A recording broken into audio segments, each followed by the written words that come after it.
कथा कैसी करें। बोलिए राजा रामचंद्र भगवान की जय। आइए पर राम कथा को गाते हैं। अपने निज निवास पर बैठकर, अपने घर में बैठ के सभी लोगों से निवेदन है, आय घड़ी आदि घड़ी आदव में पुनियाद और तुलसी संगत साधु की हर कोट अपराध। रामायण जी पढ़ो। अपन जैसे बैठ जाते ना घर में, आप आ गए, अब बैठे हैं, गप्पे हो रही हैं, फिर थोड़ी देर में चूल्हे पे चाय भी चढ़ जात है ना, नाश्ता की प्लेट भी आ जाती, क्योंकि मनुष्य का स्वभाव कुछ खाना है, थोड़ा थोड़ा कुछ बात करना है, इसलिए इसको बोलते हैं क्या, प्रपंच। इस प्रपंच में ना जाके अपन क्या करो, एक व्यवस्था कर लो, रेल रख लो, 4 रामायण रख लो, आओ दीदी, आओ बहन, आओ भैया, अपन बैठते सत्संग करें, कोई अपन करने लगे। नहीं तो आज अपन मूंगफली छील रहे होते, नमक साथ खा रहे होते और दुनिया की प्रपंच की बात कर रहे हैं।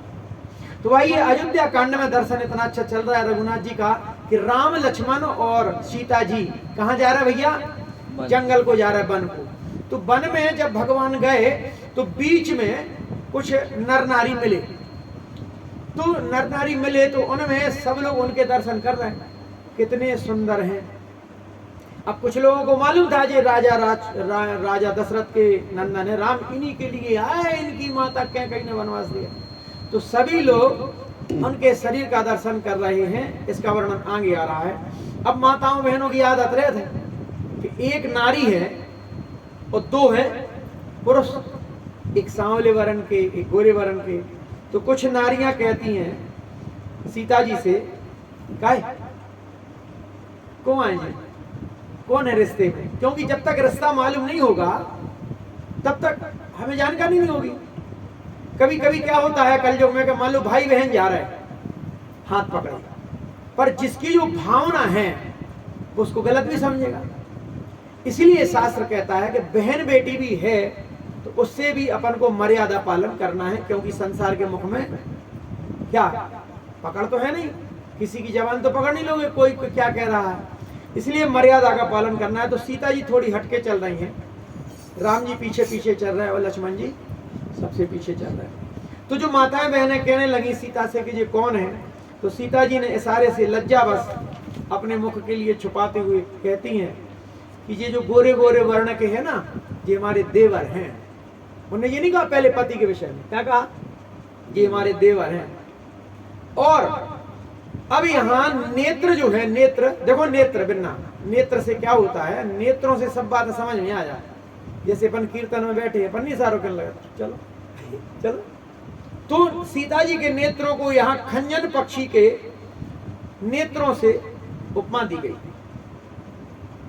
खंजन मनु तिरछे नयन, किसके, सीता जी के। खंजन पक्षी जैसे तिरछे नयन, निज पति कहे तेना हिसिय सैननी, भई मुदित सब ग्राम बधुई। जब सीता जी ने अपने नेत्रों के द्वारा तिरछा करके इशारे से उनसे कहा कि ये जो श्याम कलर के हैं वे वो मेरे पति हैं, यह जानकर गांव की सभी स्त्रियां इस प्रकार आनंदित हो गई। मान लो उन्होंने धन की राशियां ले ली, अत्यंत प्रेम से सीता जी के पैर में अब पड़ी। कौन, नगर की ना स्त्रियां आई, अरी बहू रानी अच्छे से पड़ी और आशीष देने लगी। देख रहे चरण भी पकड़ रही हैं और 2 हाथ से आशीष दे रही हैं, शुभकामना कि ए बिटिया, जब तक शेष जी के सिर पर पृथ्वी है तब तक हम आशीर्वाद, तुम सुहागन रहना। सुहागन है ना, तुम्हारा पति तुम्हारे साथ है। और मालूम क्या कह रही है, पार्वती के समान, जिस प्रकार से पार्वती अपने पति शिव की समर्पित पतिव्रता नारी है, उसी प्रकार पार्वती के समान अपने पति को प्यारी हो। दुनिया में नारी के लिए सबसे बड़ा धन क्या, टिक जाओ, टिक जाओ, क्योंकि कष्ट नहीं उठाना चाहिए, टिक जाओ आराम से। देखो कितनी अच्छी बात कही काका जी, नारियां कह रही हैं, आशीर्वाद दे रही हैं कि बिटिया तुम पार्वती जैसी अपने पति की प्यारी हो। दुनिया में यही सबसे बड़ा धन है नारी का, क्या, पति के प्यार मिलना, पति चाहे। क्योंकि भोलेनाथ ने ग्रस्त धर्म का बताया है कि सती है पति पत्नी उनकी पहली वाली, भला ही शंकर जी ने बताया कि ये राम है, ये प्रभु है, परंतु अब स्त्रियों के लिए एक माध्यम से वो तो जगदम्बा है, ये बताया कि माताओं बहनों में थोड़ी कम बुद्धि बताई इसमें शास्त्रगत। तो शंकर जी के समझाने के बाद भी जब जगदम्बा उमा की समझ में नहीं आया, सती की समझ में नहीं आएगा ये परमात्मा राम है, इनके ही भक्ति करना है, और शिव जी कह रहा है मैं भी, हे सती मैं भी भजन इन्हीं का करता हूं, मैं भगवान नहीं हूं। अब उनकी पत्नी अपने पति के लाने भगवान समझ रही भोलेनाथ। और भोलेनाथ ने एक बात कही है कि हे जगदम्बा सुनो, सत्य कह रहा हूं। भोलेनाथ कभी झूठ नहीं बोलते, उनका नाम है सदाशिव, सत्यवादी है भोलेनाथ, इसलिए तो वो भोलेनाथ। और जो सत्यवादी है वो आचार्य है, वो गुरु है, और वो ही वैष्णव। तो प्रथम वैष्णव कौन है बताओ? वैष्णवा नाम यथा शंभु भागवत में लिखा है। भगवान भोलेनाथ जो है भक्ति के सबसे बड़े गुरु हैं, वैष्णव हैं, राम कृष्ण को समर्पित, और भोलेनाथ का ही अवतार हुआ है गुरु रूप में। जय जय जय हनुमान गुसाई, मंगलवार है, बोलो हनुमान जी महाराज की जय। और कृपा करो गुरुदेव की नाय, गुरु है वैष्णव। तो भोलेनाथ ने अपनी पत्नी सती को खूब समझाया, पर चाहते तो हृदय से, एक पति के लिए अपनी पत्नी के अलावा कहीं भी मन नहीं डोलाना चाहिए, पूरा प्रेम उड़ेल दो उस पत्नी को। और वो पत्नी भाग्यशाली है जो अपने पति का पूरा प्रेम प्राप्त किसमें आए ना। हे बेटी, पार्वती के समान अपने पति की प्यारी हो। जैसे पति ने कह दिया वो तो नहीं जाने, तुम्हारे पिताजी हमसे नाराज हैं और तुम्हारे ते ब्याह है, तुम कह रही जाने जाने, अब तुम्हारे पति की इज्जत नहीं है, तुम जा रही। भाई गलती किसने की थी? उमा ने। तो उनको कितना कष्ट उठाना पड़ा। इसलिए नारी का त्याग ये है कि पति के सुख के लिए सब तज दो। सीता जी ने क्या किया था? राम जी वनवास गए, और आजकल की पत्नियां होती, हाँ ठीक है तुम्हें वनवास में लो, तुम जाओ, हम काय खो जाए। यदि वे कहते का चल रही संग है, हमारा संग है वनवास, चलो अब तो 4 रोटी की जरूरत है, हम पे नहीं मदद बनाते। आज की पत्नी क्या कहती? पढ़ी लिखी, देखो तुम्हें वनवास दो है पिताजी ने, हम स्त्री हैं, हमें घर रहने हैं, तुम जाओ वनवास। नहीं, पति के सुख में सुखी, पति के दुख में दुखी, ये नारी का परम धर्म है। सब जनी माताएं बहनें आशीर्वाद देती हैं कि हे बेटा तुम अपने पति की प्यारी हो जाओ। हे देवी, आगे मालूम क्या कह रही? हम पर भी कृपा बनाए रखना, छोड़ना नहीं। हम बार बार हाथ जोड़कर विनती करते हैं जिसमें आप फिर इसी रास्ते पर लौटे। सीता जी से क्या कह रही हैं? इसी रास्ते से लौटना, क्योंकि भगवान का दर्शन इतना सुंदर है, माँ जगदम्बा, सीता माँ का, लक्ष्मण जी का, राम जी का, कि वो नगरवासी ये कह रहे हैं कि तुम वनवास भोग के एक रास्ता से न करिए जी, में एक बार और हम आपके दर्शन करके नेत्रों को सुख देवे, और हमें अपनी दासी जानकर दर्शन देना। हे देवी, सीता जी ने उन सबको प्रेम की प्यासी देखा। सीता जी ने क्या देखा? सब प्रेम की प्यासी। क्या बेटी समझ में आ रही कि नहीं आ रही? सीता जी ने प्रेम से उससे कहा। अब जब सखियां बात करती हैं तो बातों बातों में समझ में आया कि को सही है को गलत है। जब उन सखियों का प्रेम देखा, उन रास्ते राहगीरों की माताओं बहनों का प्रेम देखा सीता जी ने, तो सीता जी ने उनके हृदय के भाव को पढ़ा और फिर मधुर वचन कहकर उनका भली भांति संतोष किया। हाँ चिंता नहीं करो, हम इसी रास्ते से आ जाए। देखो कथापन ऐसे कहते ना, अपने भी शब्द जोड़ते, ये साहित्यिक भाषा, इसको अपने तरीके से अपन समझाएंगे तो हृदय में। सीता जी ने जब समझ लिया कि इनके हृदय में प्रेम है, तब सीता जी ने बहुत अच्छे शब्दों में उनको भली भांति संतोष दिया, समझाया। मानो चांदनी ने कुमुदिनियों को खिलाकर पुष्ट कर दिया हो। यहाँ तुलसीदास जी ने ये व्याख्या कर दी, जैसे चांदनी ने, चांदनी निकलती रहा और कुमुदिनिया ने छोटे छोटे फुंसा नहीं फूट जाता, कुमुदिनी वृक्षों में, उनको पुष्ट कर दिया हो। अपनी बॉडी भर गई, पुष्ट कर दिया, फिर सूरज निकलेगा खिल जाएगी। तो सीता जी ने उनको इस तरह समझा दिया कि ना उनको बुरा लगा और वो शांति से अपने घर को जाते। अब उसी समय रामचंद्र जी का रुख जानकर, देखो सीता जी ने एक बात और बताई था। क्या बताई? सीता जी बात तो कर रही हैं सखियों से, उसी समय अपने पति के ऊपर भी निगाह डाल के उनका रुख देख रही हैं कि इनके भाव कहाँ हैं, रुकें, बातचीत करें कि आगे चलें। तो पति का रुख देखकर पत्नियों को संसार का व्यवहार करना चाहिए। अब जैसे अपन बैठी हैं सखियों के साथ बात कर रही हैं और पति देव आए हरे थक, तो उस समय सखियों के यहाँ से ध्यान हटा के अपने पति के ऊपर निगाह डालना चाहिए कि उनके हाव भाव देखो कि वो भूखे प्यासे आए, उनको पानी दे दो, रोटी दे दो। अब तुम गप्पों में बैठी हो, पति आए हरे थके, बैठी पे तो खुद चिल्ले आले ने कहा के खा लें आजकल जो हाल है। तो यहाँ सीता जी ने क्या देखा, रामचंद्र जी का रुख जानकर वहां पर अपनी वाणी को विश्राम दिया। अब सुनो आगे, बाजू में लखन लाल जी खड़े हैं।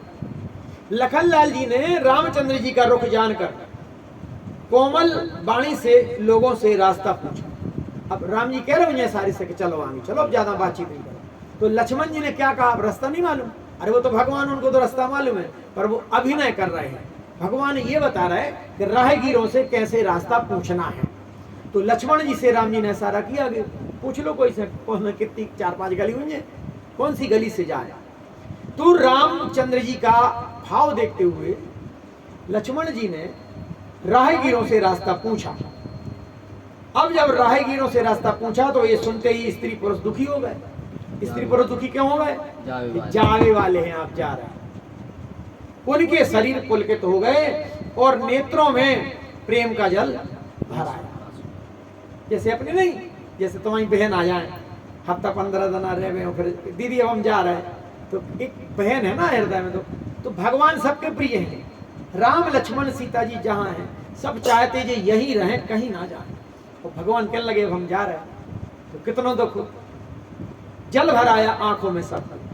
तुम मिटा मोह मन भय मलिने, और विधि निधि दीन लेत जन छीने, समझी करम गति धीरज कीना, सोधि सुगम मगुतिन कहीं दीना। उनका आनंद मिट गया। किन का आनंद मिट गया बताओ भैया, राहगीरों जो खुशी हते। अरे जी बैठ गई, कितनी सुंदर है देवी जी, देखो ये राम जी बैठ गए, उनकी अंग अंग का दर्शन हो रहा, बिक जान है। तो सबके लिए आनंद जो था वो मिट गया और उदास हो गए। ऐसे उदास हो गए मानो विधाता ने उनको दी हुई संपत्ति छीन ली। कर्म की गति समझकर उन्होंने धीरज धारण किया। अब वो लोग समझ गए भाई अब कर्म में लिखा है, नहीं रोकेंगे तो जाने दो, धीरज। इसलिए सुख में दुख में क्या करना चाहिए, दुख पड़े धीरज रखो। जैसे हम 35 साल से धीरज रखे हैं, नौकरी कर रहे 500 रुपए, 35 साल से धीरज, कितना बड़ा धीरज है हमारा। तो और 4-5 महीना में अब 11 परिक्रमा लगाएंगे गिरिराज जी की, वो काम नहीं बनो, कहा कितने खर्चा होगा गिरिराज जी, भगवान काम ही नहीं बना रहा है अपना। धीरज खो देते अपन, तो ऐसी बात आती है। धीरज रखो, और धीरज में क्या, विश्वास। अरे चिंता नहीं करो, भगवान अपन को बहुत अच्छे सोच समझ के दे रहा है। यदि ये भाव है तो आप भक्त हो। और यदि अपना मन का काम नहीं हुआ तो भगवान को अपन गाली गलौज करने लगे, भगवान को अपन दोष देने लगे, तो भैया फिर तो गति नहीं है। तो यहाँ पर सब लोगों ने धीरज धारण किया, अच्छी तरह निर्णय करके सुगम मार्ग बता दिया। हाँ, कितना अच्छी बात है। उन्होंने क्या क्या किया, सब लोगों ने अच्छी तरह यानी क्या जा तो बताओ, जो रास्ता जाते तो कितने किलोमीटर है, सब आपस में जैसे अपन बैठे, रामचंद्र जी पूछ रहे भैया कहाँ से जाए, तो अपन सब जने अपनो अपनो, हम तो ये रास्ता से गए थे, इतने 15 मिनट लगा। हाँ, इतने रास्ते में कांटे हैं, गड्ढा नहीं, इतने से नहीं जान देने अपन। फिर 4 जनों ने 4 ही रास्ता बताए, उसमें से सही रास्ता कौन सा है जिसमें कांटे ना हो, हमारे प्रभु के चरण कमलों में कांटे ना गड़े, और बीच में कुगा उगा भी जलल पीने पड़े। ऐसी व्यवस्था से जो सही मार्ग था, इसमें लिखा है ना, जो सुगम यानी जहाँ कोई कष्ट ना हो, ऐसा मार्ग उनको बतला। आगे समझ। तो लखन जान की सहित तब रामा, गवन कीन रघुनाथ सिया रामा, फेरे सब प्रिय बचन कही रामा, लिए लाई मन साथ सिया रामा। लक्ष्मण जी जानकी जी सहित श्री रघुनाथ जी ने गमन किया, यानी उस रास्ते पर भगवान चल दिए, सब लोगों को प्रिय वचन कहकर लौटाया। कितनी अच्छी बात। जब कोई अपना प्रेमी हो तो उसको क्या करना चाहिए, प्रिय वचन। प्रिय वचन है ना, बहुत मीठे शब्द बोलो, उनको लौटाना। भैया चिंता न करो, देखो हम इसी रास्ते से आएंगे और भैया हम बुला के आपसे मुलाकात करें। राम जी ने प्रिय वचन कहे और उनको अपने घरों को, कभी कभी देखते हैं लोग जाते हैं सफर में, कितना प्रेम हो जाता है, कि 1 घंटा भाव गाड़ी में सीट पे बैठे, वो माताएं बहनें का कितना प्रेम हो जाता। गए थे अकेले और 50 को सहारों में लगा। तो जरा जाके वृंदावन देखो, तुम अकेले नहीं हो कभी भी, बाके बिहारी बन के आएंगे, कितना सहारा तुम्हारा, जरा जाके वृंदावन देखो। जब हम भगवान के लिए तीर्थ यात्राओं पर जाते हैं, कभी ये मत समझना कि हम अकेले, घर से निकलना कठिन है भैया, और घर से अच्छे लोग भी मिलते हैं। तो यहाँ पर लक्ष्मण जी सहित रघुनाथ जी ने वन को गमन किया, सब लोगों को प्रिय वचन कह के लौटाया, किंतु उनके मनों को अपने साथ ही लगा लिया। क्या अर्थ हुआ इसका? रामचंद्र जी ने क्या छुड़ा लिया? उनका मन। अब उनका मन, वो घर तो जा रहे हैं पर मन कहाँ है? भगवान के पास। बस भगवान ये कहते हैं कि हम खाने पीने के भूखे नहीं है, ना वस्त्र चाहिए, वो तो क्रिया है भक्ति की। तुम अपना मन हमें दे दो। अभी अपना मन कहाँ दिए? अपन संसार के लिए दिए, अपने मन में संसार बसा है। अब वो क्यों बसा? मन कैसे सुधरेगा? मन बहुत चालाक है, मन बहुत बड़ा बदमाश है। मन को सुधारने का प्रथम इलाज है अपने गुरु संत आचार्य और शास्त्रों में बताए हुए शुद्ध सात्विक अन्न का, भोजन का ग्रहण करना। जैसा खाओ अन्न वैसा बनेगा मन। तो भगवान का प्रसाद खाना चाहिए। तो यहाँ पर क्या बात आती है? लौटते हुए स्त्री पुरुष बहुत ही पछताते हैं। भगवान उनके मन को अपने साथ ले जाते हैं। मन ही मन देव को दोष दे। अब हाँ, अब क्या करते हैं स्त्री पुरुष? देवता, देव, देव यानी विधाता, जिसने सृष्टि रची, जिसने हमें तुम्हें बनाया, उसको दोष देने लगे सब लोग। और कहने लगे देखो क्या है, ये विधाता और ब्रह्मा जी उल्टे ही उल्टे काम करते हैं। विधाता के सबरे काम उल्टे हैं। कैसे उल्टे हैं? देखो, विधाता पहले तो निरंकुश है। निरंकुश है ना स्वतंत्र, जिसके ऊपर कोई बाप नहीं है। कितनी अजीब बात कर रहे हैं। इनके हाथ में सत्ता है, इनके ऊपर कोई कुछ नहीं है। जैसे ये पार्टी नहीं, अच्छा करें या बुरा करें, कांग्रेस या बीजेपी पार्टी, तो अपन नहीं कह बच्चे अपने हाथ में है ही नहीं है। अब गैस को सिलेंडर होगा 970 को, वैसे गैस तो 600 की मिलो चाहिए, पर अब क्या करें, चोरी चोर बैठे नहीं, उनको शासन है, ऐसी चर्चा करत। इसी प्रकार से ब्रह्मा जी के लिए दोष दे रहे हैं सब लोग। कहने लगे कि निर्दयी है वो ब्रह्मा, निडर, किसी का डर नहीं है, जिसने चंद्रमा को रोगी बढ़ा दिया, घटने बढ़ने वाला कलंकी बना दिया। और जो कल्प वृक्ष है, कल्प वृक्ष है ना, जिसके नीचे बैठ के अपन कल्पना करें वो मिल जाए, उसको वृक्ष बना दिया। पेड़ और समुद्र को क्या बना दिया? खारा। अरे सुनो, इतना बड़ा समुद्र का है भैया, मीठो बना देते, खारो बना। और इतने से कुगा ताल तलंगे। अब सुनो एक बात और, जितने ये पैसे वाले हैं, करोड़पति अरबपति, ध्यान रखना, ये लाख धर्म कर ले, बहुत ही कम है उनमें अच्छे जो भक्त लोग हों, वो अलग बात है, किसी की निंदा नहीं है। पर सत्य ये है कि जिसके पास ज्यादा धन आ जाता है तो वो भी समुद्र जैसा खारा हो जाता है। एक एक पैसा पे मरे जे हैं। कोई गरीब की व्यवस्था, हाँ रिश्तेदार कोई गरीब हुई जाए, वो फटे पैर है ना, सो की शर्ट और फाड़ दे, परों गिलाने जाने करेंगे, 2 जोड़ी नए लवा दें, खारे हो गए ना अभी। तो जब समुद्र से प्यास नहीं बुझती है, ऐसा इन बड़े लोगों से आशा नहीं रखना। आशा रखना किससे? जगत का पिता है राम। वो कौन सा भजन गाते कटका? एक आशा राम जी से, दूसरी आशा नहीं, एक भजन गाते ना, जब कोई न हो अपना, क्या गाते बन? हरे कृष्ण जपा करना। संसार के लोगों से आशा न किया करना, जब कोई न हो अपना। हमने भैया ये किया, हरे कृष्ण जपा करना, और रघुनाथ जी को पकड़ लो, सब काम बन जाएंगे।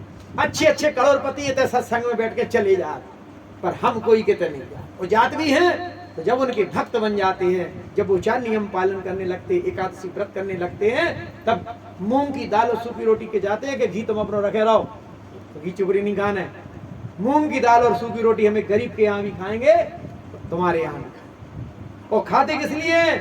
तो भगवान के भक्त बन गए ना, तो हमारे ठाकुर जी बहुत आनंद देने वाले हैं। हाँ, अपने लिए नहीं मांगे। 11 प्रकार की अर्जी अपन लगाते हैं ठाकुर जी से कि प्रभु इनकी बुद्धि तनक लग नहीं रही भजन में, तनक इनको काम धंधो चलन लगे। ये खूब परिक्रमा मार रहे, 3-3 हजार रुपया लेके, अब ये परिक्रमा मारे लगाएं तो सिर्फ एक ही लाने लगाएं कि सिया राम मैं सब जग जाने, है ना। भगवान तुम्हारी भक्ति के लिए तुम हृदय में बैठो, इसीलिए लगाएं। अभी काय के लिए लगाएं? सुख संपत्ति घर आवे, हे गिरिराज शरण देव कष्ट मिटे तन का। अभी इसके लिए भक्ति हो रही। हाँ, क्योंकि हम मनुष्य हैं, हमारे पास जब धन की परेशानी होती है, हमारी आवश्यकता नहीं होती है, तो हम लोग घबरा जाते हैं। प्रभु तुमसे न मांगे तो कौन सा मांगे? तो भगवान से ये भी विनती करना है कि प्रभु हमें निष्कपट भक्ति दो।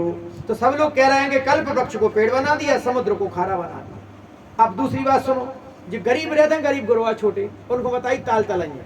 तुमने देखा एक गरीब के ते जाओ आप, तो वो तुम्हारा ने अच्छी सेवा करे, भर पेट रोटी खुआ दे, एहसानदारी ने बते, तो जो छोटे छोटे ताल तलैया मीठे बनाता है भगवान, और समुद्र खारे। जब विधाता ने इनको वनवास दिया है, किसको? भगवान को वनवास दिया, तब उसने भोग विलास व्यर्थ ही बनाए।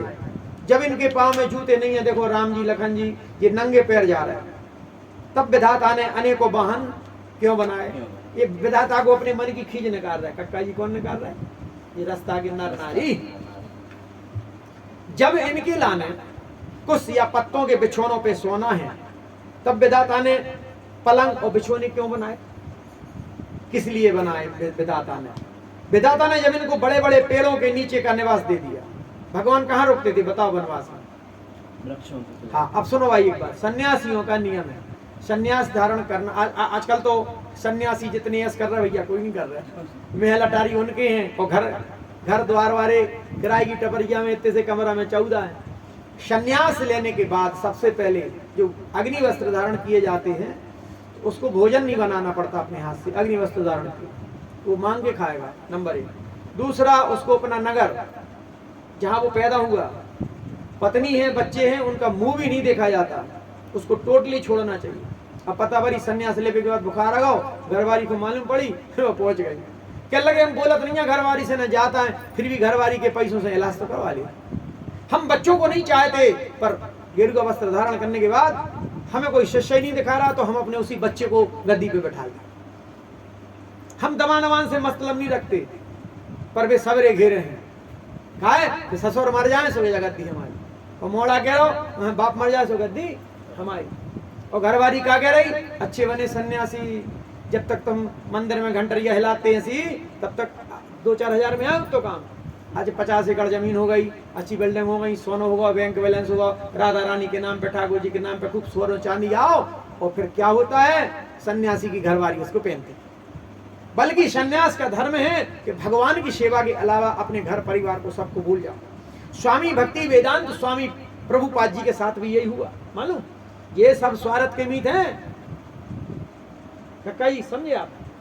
भक्ति वेदांत स्वामी प्रभुपाद जी ने जब घर में रहते थे, तो बच्चे भी थे इनके 4-5, काम करते थे, फैक्ट्री चलाते थे, आते थे, अपनी भागवत पढ़ते थे, भगवान का नाम जप करते थे। वो घरवाली इनको नाम जप नहीं करने देती थी, वो जीना पे छुप छुप के नाम जप करते थे।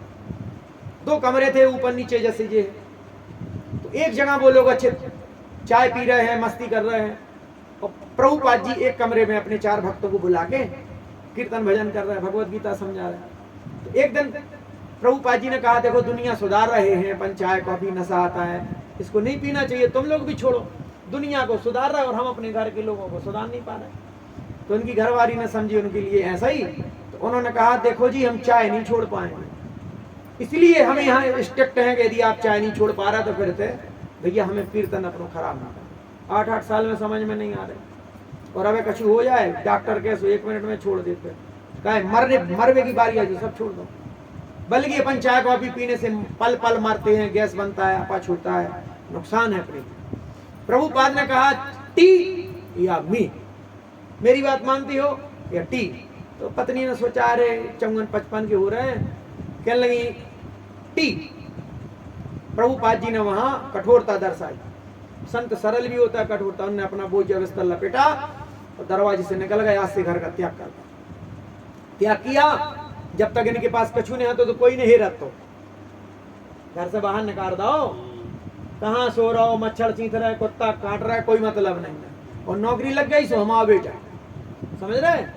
तो जब प्रभुपाद जी आगे बढ़े, भगवान की कृपा से करोड़ों अरबों रुपए का धन आया, बड़े बड़े मंदिर हुए, तो घर के लोगों ने, नहीं लोगों ने केस ठोक दो, घरवाली कहने लगी जो हाँ हस्बैंड एक ही पूरी संपत्ति हमारी, मोड़ी मोड़ा कहने लगे हमारे पिताजी।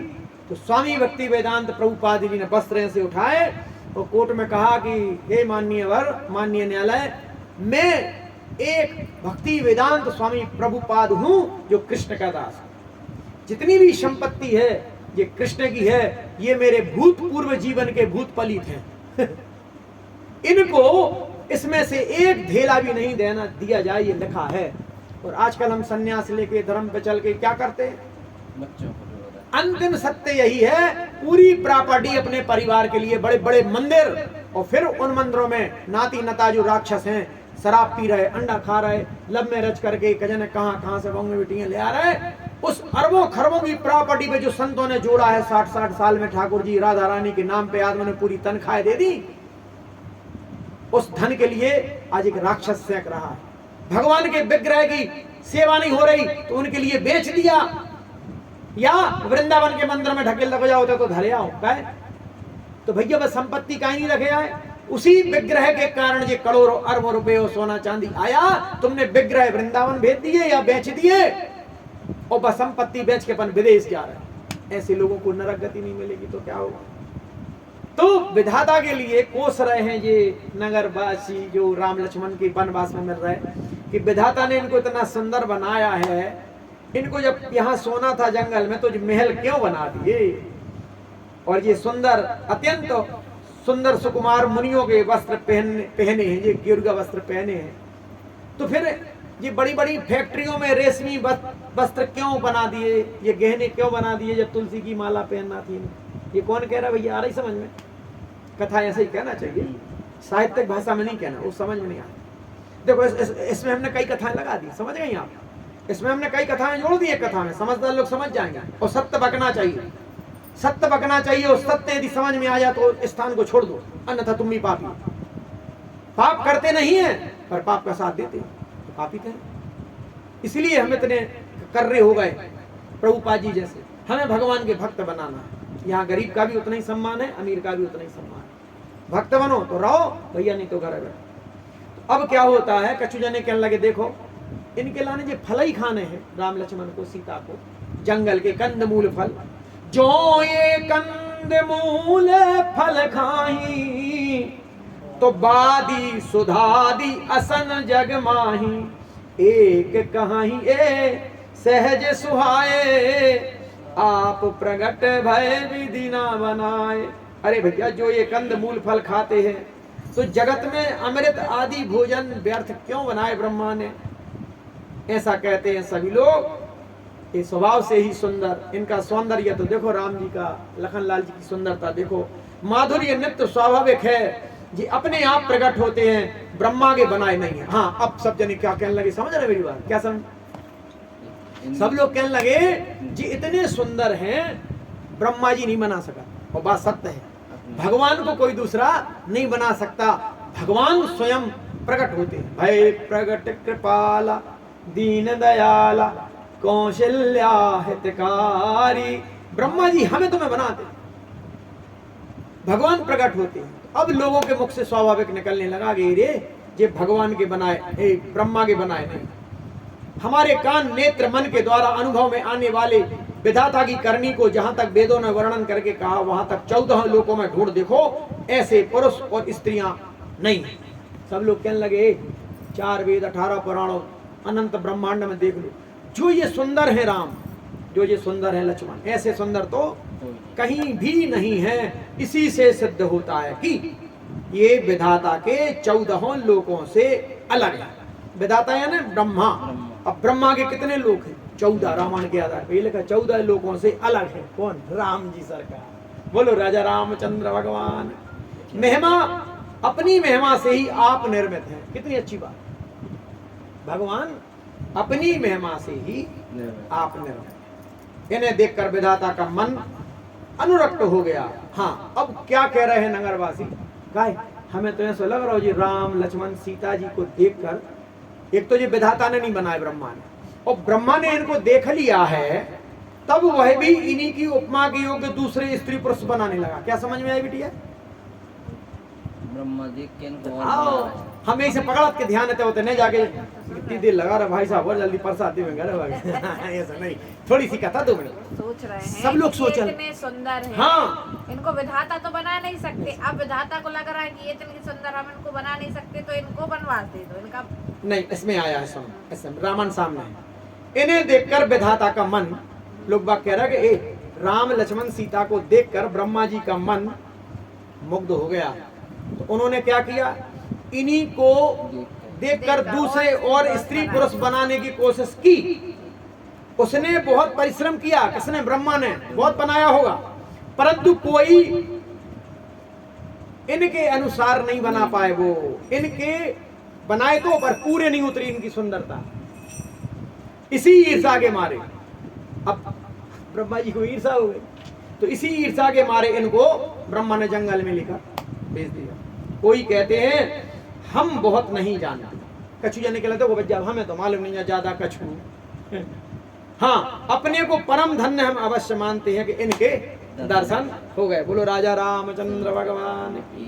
अब हमारी समझ में भी बड़े पुण्यवान हैं जिन्होंने इनको देखा। देखो सब लोग क्या कह रहे हैं, भैया हम ज्यादा तो कछु जानते नहीं, हम तो राम जी के दर्शन करके धन्य हो गए जिन्होंने इनको देखा, और जो देख रहे हैं और जो इनको देखेंगे। बोलो वृंदावन बिहारी जी सरकार की जय।